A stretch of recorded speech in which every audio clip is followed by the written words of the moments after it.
How's it going, guys? Today I am going to be reviewing the FEG AMD65 imported by TG International, and also I will be reviewing the purchasing experience through BudsGunShop, which I purchased the gun through.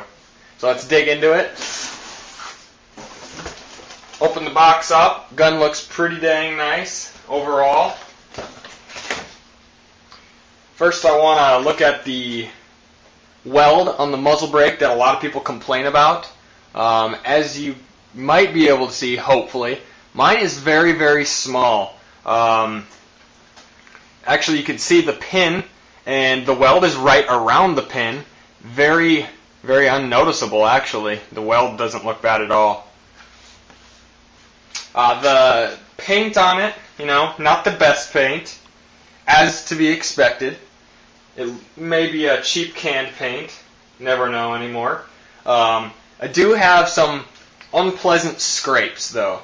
Right here on the side of the receiver, on the rivet, there is a scrape, really bad scrape on the rivet, and then off, dug into the side of the receiver. So it looks like one of their tools did that. That's pretty unacceptable, really.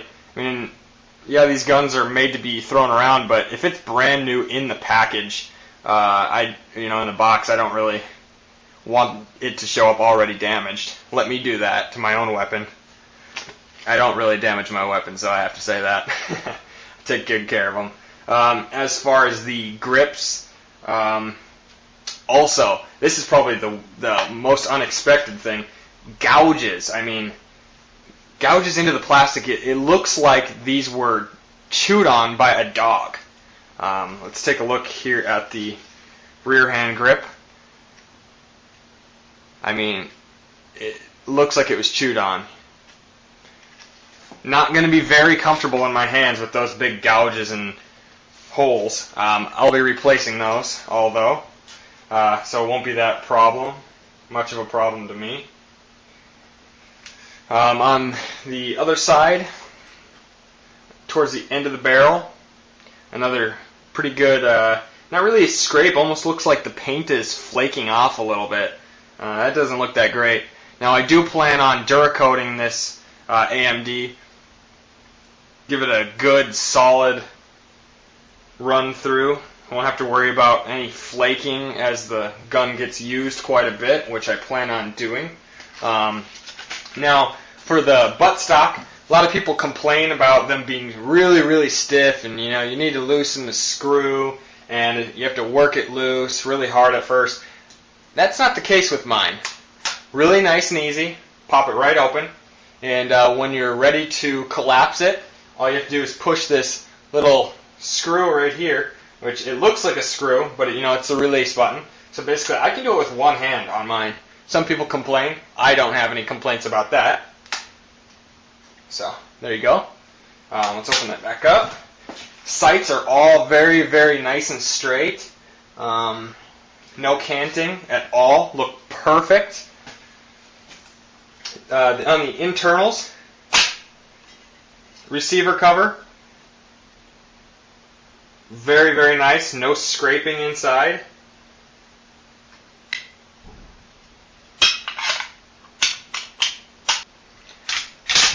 Very, very nice and smooth action. I am going to give it some extra lube before I take it to the range. Definitely something I'd recommend. These look pretty dry internally when you get them brand new. So definitely put a little grease or lube in there as you please. This is a new gun. You want to make sure it's lubed up so it's not too dry. I know you can run the AKs dry, but I don't recommend it. Alright, so let's stick in this Tapco 20 round mag that they supplied me with. See how much wobble it has. It's another issue people always complain about. There's pretty much zero wobble in this.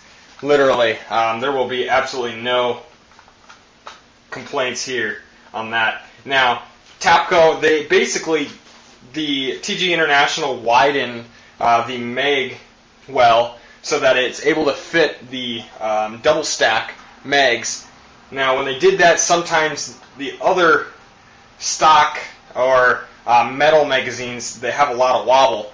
They basically fitted it for these Tapco polymer mags. So it fits really, really nicely with this. I heard that the Chinese mags also fit very nicely. As far as some other Russian or even some of the Hungarian, I guess, have some extra wobble, which I'll have to test out. But no complaints here with the Tapco magazine.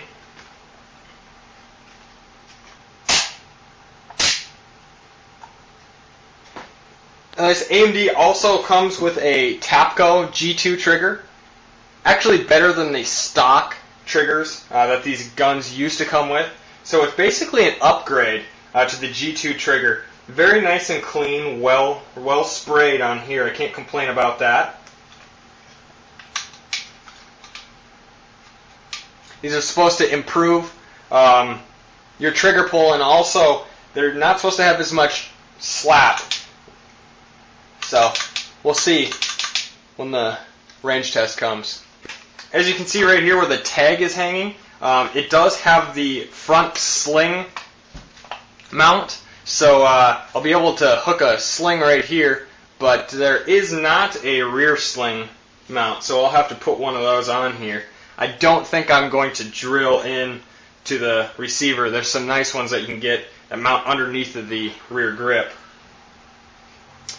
And they also say that these do not come with the cleaning rod, but as you can see, the cleaning rod is attached right here underneath of the barrel, which will be coming off as I add many accessories. Now, look for some of my future videos coming up very, very soon. I'm going to be decking this thing out. Not too much, but a really, really clean, sleek, tactical look. Lightweight parts that actually may shave off a few ounces off of the current setup and stock setup. But overall, really nice and clean. I'd definitely recommend one of these as of right now. We'll see. After I take it to the range, I have a feeling it's going to stay the same. In the box, it basically gave you a couple tools, manual, cleaning accessories. If you don't know much about AKs, go through this, read it, make sure you know everything. There's not really a whole lot you can screw up, but definitely reading the manual will give you a good overview of how to take care of your weapon and the proper procedures. As far as my experience with BudsGunShop, I hate to really talk negatively about anybody in the business, but I can't say it went very well, honestly. My check, which I sent them to get the cash discount, sent them a check and it cleared on the 30th of July, and it actually arrived today, which is August 10th. So 11 days. That actually, from the day of clearing a check, that's pretty long. Now, I called in and asked them, hey, when's it going to be, be put in the shipping department, shipped out. They told me, it takes 4 to 7 days, blah, blah, blah. I'll be getting an email. Well, I never got an email. I called in again, asked them, hey, it's been in the shipping department now for 4 days. You think it'll be out soon? Well, it could take up to 7 days. Let it take its time, blah, blah, blah. And showed up. My FFL dealer gave me a call and said, hey, it's here. I never received an email from them. He never received an email from them. Both of us were supposed to, with tracking information. Neither of us did. And honestly, the gal that I spoke with at BudsGunShop, she was not that nice. So not really a whole lot of positivity towards them right now. I'm not really sure if I'll do any more purchases through them. So, that was my experience anyway. Some people may have other ones. That was mine. As far as the damages on the weapon, such as the scraping on the side of the receiver and gouges and holes in the grips, I'm not really sure if those happened, on the shipping process. I doubt it. I don't know if TG International caused these. I don't know if BudsGunShop caused them. they're not that great to look at, especially when you bought a weapon that's supposed to be new. It doesn't really make you very happy. They're definitely not going to hold the weapon back in function, but there's still damages on the weapon. They're definitely things that can be taken care of. Duracoating will make this look 100 times nicer, which I would recommend doing, which I will be doing. I'll be putting a video up about that also. And adding some accessories like a new rear grip and front grip and a quad rail are all things I'm going to do and I would recommend doing on this weapon. Honestly, it looks pretty sweet as it is, but also when you really look at it, it kind of looks retarded. The front foregrip is simply the rear grip turned around. And it's big and bulky. Yeah, it is nice to handle this way, but kind of looks stupid. That's my opinion, but I will be replacing them with the shorty grip. But yeah, look for the video on that. I'll be reviewing each piece I put on and installing them. So there you have it. Overall, pretty damn nice weapon. Can't wait to take it to the range.